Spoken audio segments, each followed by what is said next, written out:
It's Friday, May 15th, 2026, and this is the Washington Times front page. Thanks for joining us. I'm George Gerbo.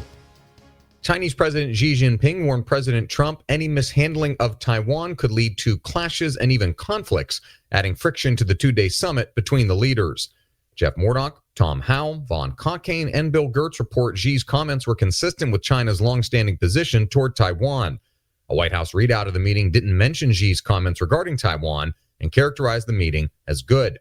Secretary of State Marco Rubio said Chinese warnings of a conflict over Taiwan during the summit haven't altered the U.S. policy of supporting the island democracy, telling NBC News U.S. policy on the issue of Taiwan is unchanged as of today. Xi said maintaining peace across the 100-mile-wide Taiwan Strait is irreconcilable with Taiwan's formal independence. He urged Trump to use extra caution in handling the Taiwan question. The two leaders also discussed increasing U.S. access to the Chinese market, China's investment in U.S. industries, and China's purchase of U.S. agricultural products. Xi told Trump he wants the Strait of Hormuz to reopen without tolls or military control. A U.S. readout of that discussion said both leaders agreed the Strait of Hormuz must remain open to support the free flow of energy, although it remained unclear whether the U.S. secured any firm commitments. China is a strategic partner to Iran, and China is by far the biggest purchaser of Iranian oil. The Supreme Court has allowed the abortion drug mifepristone to remain available at pharmacies or through the mail without an in-person visit to a doctor. Stephen Dinan reports the court put a lower court ruling on hold, allowing access to the pill to continue while the case develops further.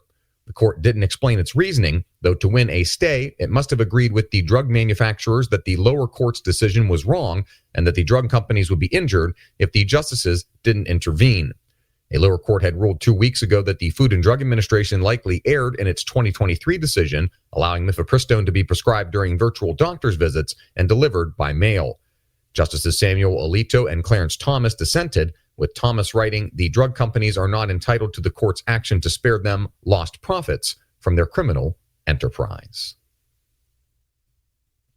A full report on crime data manipulation by DC's Metropolitan Police Department shows the department's higher-ups reclassified hundreds of crimes as lesser offenses, as multiple police leaders pointed to a culture of fear created by Chief Pam Smith.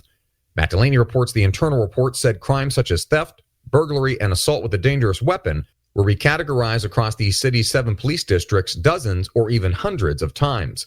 Federal prosecutors declined to bring criminal charges over the altered statistics, but 13 MPD members faced potential termination after they were implicated in the report.